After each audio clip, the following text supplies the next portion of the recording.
दोस्तों एक बार फिर आपका स्वागत है, अभिनंदन है आपके अपने YouTube channel Aryan Institute Allahabad में। दोस्तों जैसा कि बोर्ड पर आप देख पा रहे हैं, आज एक बार फिर आपके समक्ष बात करने वाले हैं यूपी डीएलएड प्रथम सेमेस्टर बैच 2022 पर। दोस्त लगातार अगर देखा जाए यूपी डीएलएड के संदर्भ में आपसे चर्चा हम कर रहे हैं। ठीक है, हमने कल की वीडियो में आपके समक्ष प्रोवाइड किया था डीएलएड प्रथम सेमेस्टर मॉडल पेपर क्या कहें, प्रीवियस ईयर पेपर 2015 यानी अगर कहा जाए शिक्षण अधिगम के सिद्धांत को।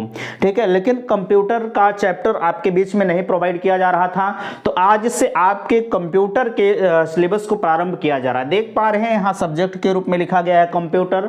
चैप्टर फर्स्ट और सेकंड को हम एक ही वीडियो में समाप्त कर रहे हैं। चूंकि आपके पास समय कम है, समय की बचत के लिए हम एक जो है ये अगर देखे जाए तो दोनों चैप्टर आपके छोटे छोटे हैं, जो है इस वजह से हम दोनों चैप्टर को एक ही साथ फिनिश करने का प्रयास कर रहे हैं। यहाँ देखिए पहले चैप्टर की अगर हम बात करें तो आपके बीच में लिखा गया है, आप देख पा रहे हैं कंप्यूटर का इतिहास। देखिए लिखा गया है कंप्यूटर का इतिहास, ये आपके पहले चैप्टर का नाम है। दूसरे चैप्टर की अगर हम बात करें तो कंप्यूटर व्यवस्था मींस कंप्यूटर सिस्टम। ठीक है, इन दोनों चैप्टर को हम इसी वीडियो में फिनिश कर रहे हैं। यहां देखिए अगर हम कंप्यूटर विषय के पेपर की बात करें तो समय आपके 1 घंटे होते हैं और 25 नंबर का पेपर आपका होता है। इस चीज को आप ध्यान रखिएगा।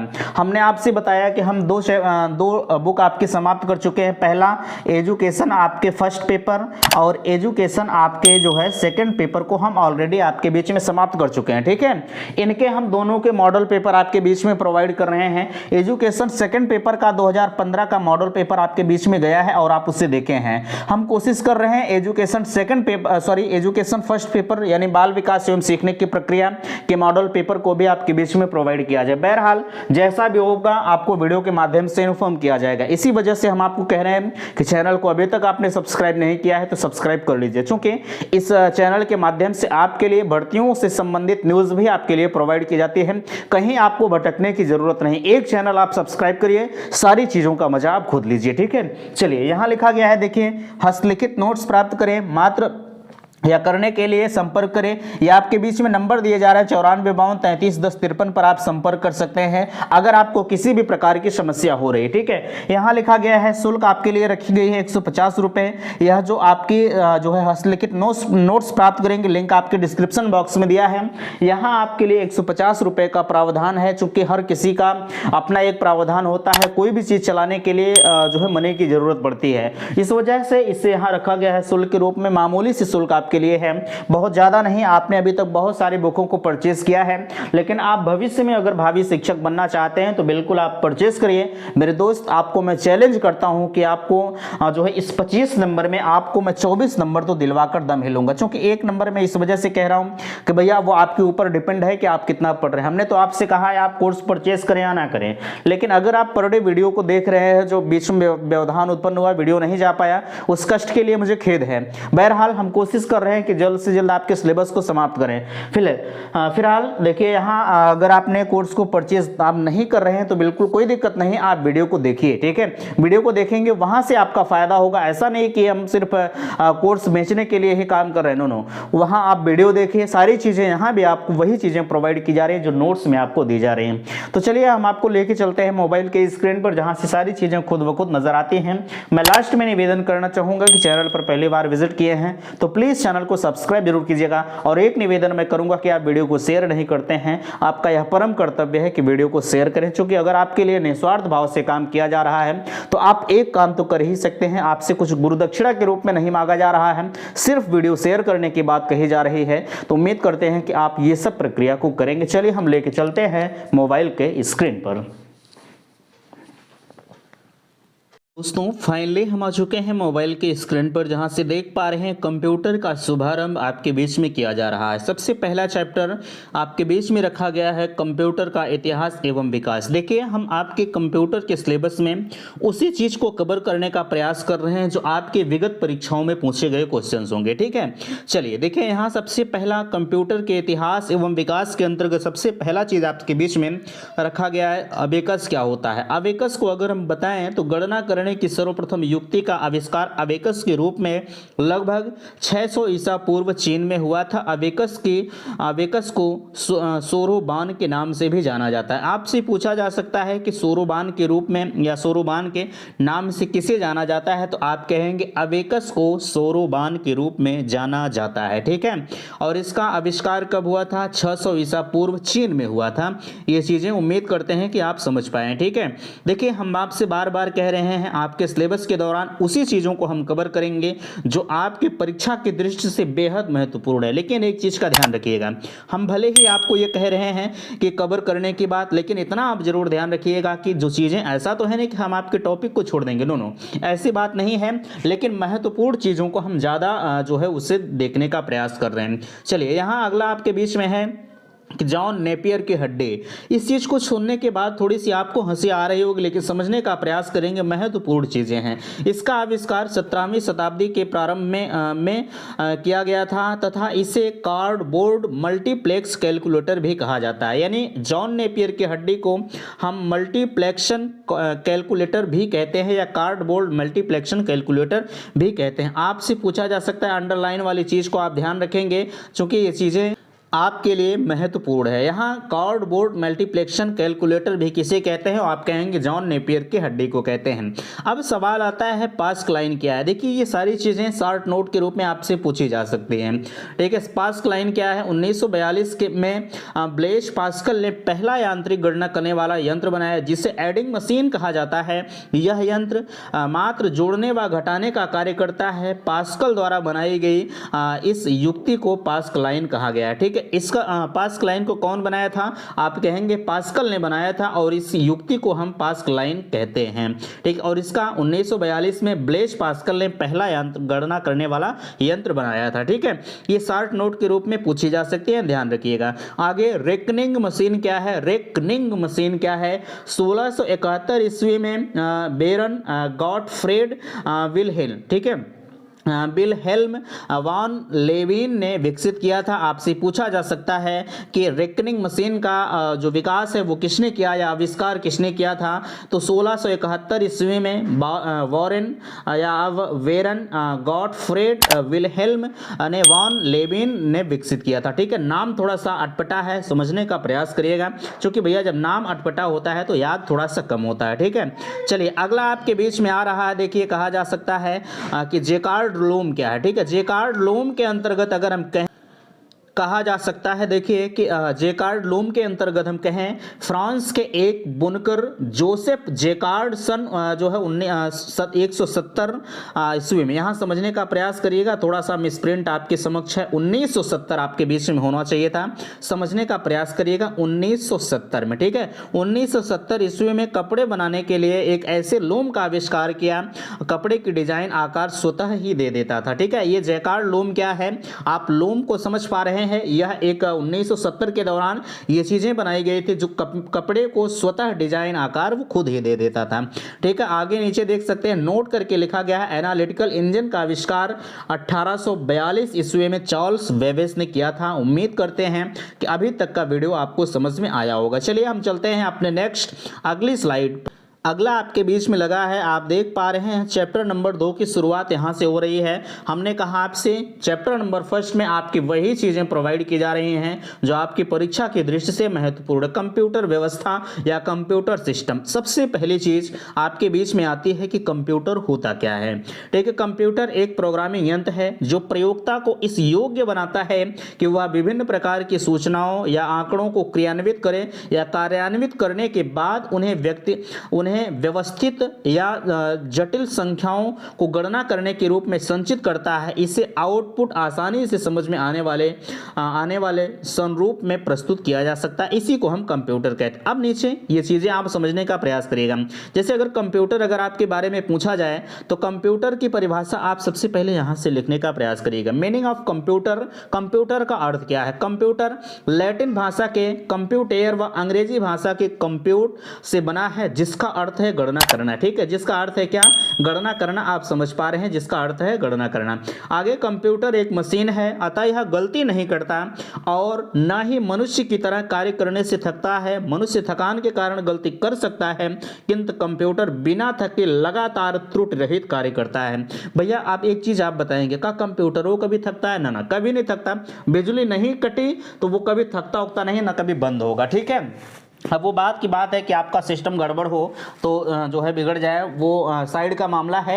लेकिन मनुष्य एक बार थक कर गलती कर सकता है, लेकिन कंप्यूटर आपका कभी गलती नहीं कर सकता है। उम्मीद करते हैं कितनी बातें आपको समझ में आ रही हैं, ठीक है। नीचे यहाँ देख पा रहे हैं, यह एक इलेक्ट्रॉनिक यंत्र है जो विभिन्न प्रकार की सूचनाओं को एकत्रित कर उसका मुद्रण कर सकता है अथवा उसकी व्याख्या कर आवश्यक परिणाम देता है, ठीक है। अच्छा, नीचे आप देखने का प्रयास करेंगे, कंप्यूटर में उच्चरित, यहाँ देखिए यह चीजें हमने काफी बड़े रूप में लिखा है ताकि आपका कहीं कुछ छूटे नहीं, ठीक है। यहाँ कहा जा रहा कंप्यूटर में उच्च स्तरीय जो है उच्च स्तरीय संगणक या कैलकुलेट, टंकड़ या टाइप राइटर, टेलीविजन तथा मेमोरी की एक अनोखा संगम है। इसे अद्भुत संगम के कारण जो है मस्तिष्क से कहीं अधिक तीव्र गति से संगणन करना या विश्लेषण कर सकता है। थोड़ी सी हैंड राइटिंग वीक है, समझने का प्रयास करेंगे, ठीक है।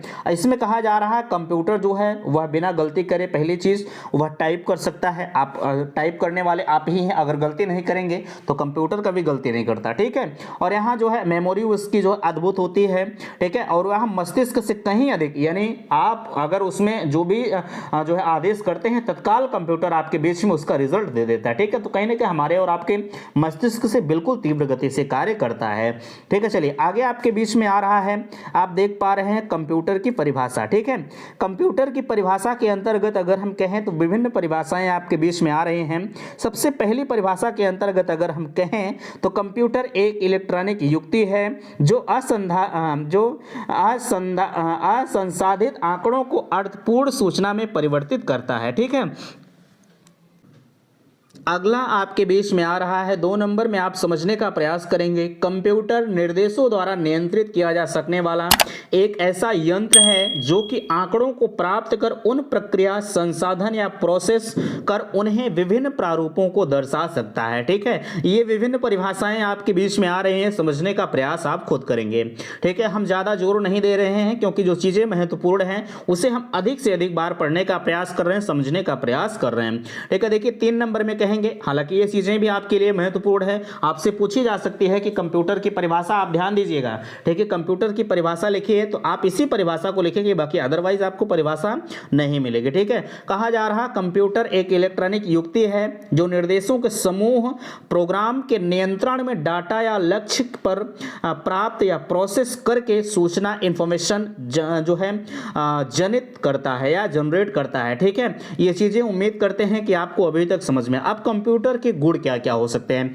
जैसे हर मनुष्य के एक गुण होते हैं, ठीक है, गलती करना, ये तमाम तरह के गुण होते हैं, और अवगुण भी होते हैं। तो सेम वही चीजें आपके यहाँ जो कंप्यूटर प्रोसेस में चल रहा है उसके भी अपने एक गुण होते हैं। अब उसके गुण क्या हैं यहाँ समझिएगा। कंप्यूटर एक तीव्र गति से कार्य करने वाला यंत्र है। कुछ क्षणों में कंप्यूटर इतना कार्य कर डालता है कि मनुष्य पूरे जीवन भर नहीं कर सकता, ठीक है। यहाँ देखिए जीवन भर नहीं कर सकता। और नीचे कंप्यूटर कार्य करने की गति बताने के लिए मिली सेकेंड 10⁻³ सेकेंड, माइक्रो सेकेंड, ठीक है, 10⁻³ सेकेंड, इसे माइक्रो सेकेंड 10⁻6 नैनो सेकेंड और 10⁻9 से प्रयोग करना पड़ता है, ठीक है। ये आपके बीच में कंप्यूटर के कार्य बताए जा रहे हैं। अगला आपके बीच में है, देखिए इसमें कहा जा रहा है कंप्यूटर के ऊपर लोग अधिक विश्वास करते हैं। अभी तक आपने देखा होगा अगर किसी चीज की कहीं मांग की जाती है तो वो कहते हैं कि आप इसे टाइप करवा कर लाइए हमारे पास, ठीक है। आप किसी अच्छे खासे इंसान को जो है आप एप्लीकेशन वगैरह देते हैं तो आप उसे टाइप करा कर देते हैं, हस्तलिखित नहीं देते, ठीक है। तो वही चीजें कंप्यूटर के ऊपर हम विश्वास कर सकते हैं। कंप्यूटर द्वारा दिए गए कार्यों या कंप्यूटर द्वारा दिए गए कार्यों, गणनाओं तथा दी गई सूचनाओं में शुद्धता अति उच्च होती है, इसलिए उन्हें अधिक विश्वास अधिक होता है। और कंप्यूटर परिश्रमी भी अधिक होता है, बिना थके वो अनवरत 24 घंटे कार्य कर सकता है। ठीक है, ये चीजें आप समझ पा रहे हैं। कंप्यूटर मनुष्य के समान अधिक कार्य करने से थकता नहीं है। विश्व की अनेक संस्था जो कंप्यूटर के भरोसे लगातार 24 घंटे कार्य कर रही हैं। अद्भुत स्मृति, इसका मतलब क्या है? इसकी स्मृति बहुत तीव्र है। आज आपने देखा है कि तमाम कितने जीबी रैम आ रहे हैं, ठीक है, रैम रोम ये सारी चीजें आप जानते हैं, है ना। इसमें कहा जा रहा है कंप्यूटर के पास अद्भुत स्मृति उपलब्ध होती है, जो कि इसी कारण वह अपने स्मृति में संरक्षित किसी विवरण को भूलता नहीं है। शीघ्र तीव्र गति से वह सीधे उस विवरण का उपयोग कर सकता है। तत्काल आप तीर को यहां घुमाइए, है ना, हाँ, तत्काल जो है माउस को फटाक से ऐसे घुमाइए, वो सारी चीजें इसे क्लिक कर दीजिए, फटाक से सारा डाटा आपके बीच में दे देता है। कहीं ना कहीं उसकी स्मृति जो होती है वह हमसे और आपसे बिल्कुल तीव्र गति होती है। ठीक है, चलिए यहाँ आपके बीच में है कैलकुलेटर। अब आपके बीच में आता है कैलकुलेटर। कैलकुलेटर का प्रयोग हर इंसान अपने दैनिक जीवन में करता है। ठीक है, जब आप बड़े बड़े जो जगहों पर जाते होंगे, बड़ी दुकानों पर कपड़ा खरीदने जाते होंगे, कुछ खरीदने जाते हैं, तो फटाक से वो कंप्यूटर का प्रयोग करके फट से आपका हिसाब दे देता, भैया आपका इतना रुपया हुआ है। ठीक है, चलिए इसमें कहा जा रहा है कंप्यूटर का उपयोग आज के समय में तीव्र गति से किया जा रहा है, जोड़ना, घटाना, गुणा, भाग आदि इत्यादि क्रियाओं में। इसकी विशेषता क्या होती है? देखिए, अगर इसकी विशेषता पर हम आपसे चर्चा करें तो समझने का प्रयास करेंगे। इसकी पहली विशेषता है यह केवल अंकों को सक्रिय करता है। अब ऐसा तो है नहीं कि आप उसे ABCD करेंगे तो वो दे देगा, ना, ये सिर्फ 1 2 3 4 5 7 8 9 0 तक की संख्याओं को समझता है। ठीक है, यह एक इलेक्ट्रॉनिक उपकरण है जो बिल्कुल सही और तीव्र गति से कार्य करता है। बिल्कुल सही है। कंप्यूटर की स्क्रीन श्याम व श्वेत होती है और मल्टीमीडिया को नहीं चला सकते हैं। ठीक है, कैलकुलेटर, सॉरी यहाँ कंप्यूटर ने, कैलकुलेटर की स्क्रीन श्याम व श्वेत होती है, मल्टीमीडिया इसमें नहीं चलता है। मोबाइल की बात अलग है कि आप मोबाइलियों में कैलकुलेटर चालू कर लीजिए तो इसमें मल्टीमीडिया चला लीजिए, वो बात की बात है।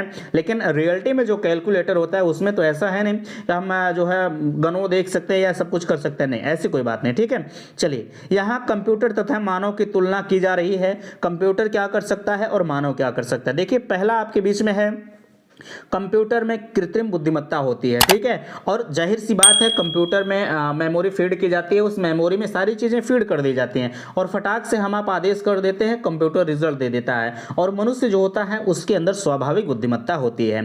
ठीक है, कंप्यूटर में सोचने की शक्ति नहीं होती। अब ऐसा तो है कि कंप्यूटर किसी चीज को सोचता नहीं, कंप्यूटर सोचता नहीं है, हम उसे आदेशित करते हैं, फटाक से रिजल्ट वो दे देता है। लेकिन मनुष्य के अंदर बहुत बड़ी सोचने की क्षमता होती है। ठीक है, कठिन परिकल्पना में मिली सेकंड लगता है। ठीक है, और नैनो सेकंड में निष्पादन कर सकता है। कोई कठिन चीज है, ठीक है, अगर उसे कंप्यूटर से आप करना चाहें तो वो फटाक से कर सकते हैं। लेकिन वही अगर मनुष्य अपने दैनिक जीवन में करे तो हमें लगता है कि कई वर्षों बिता देगा, लेकिन वो पूरा नहीं कर पाता।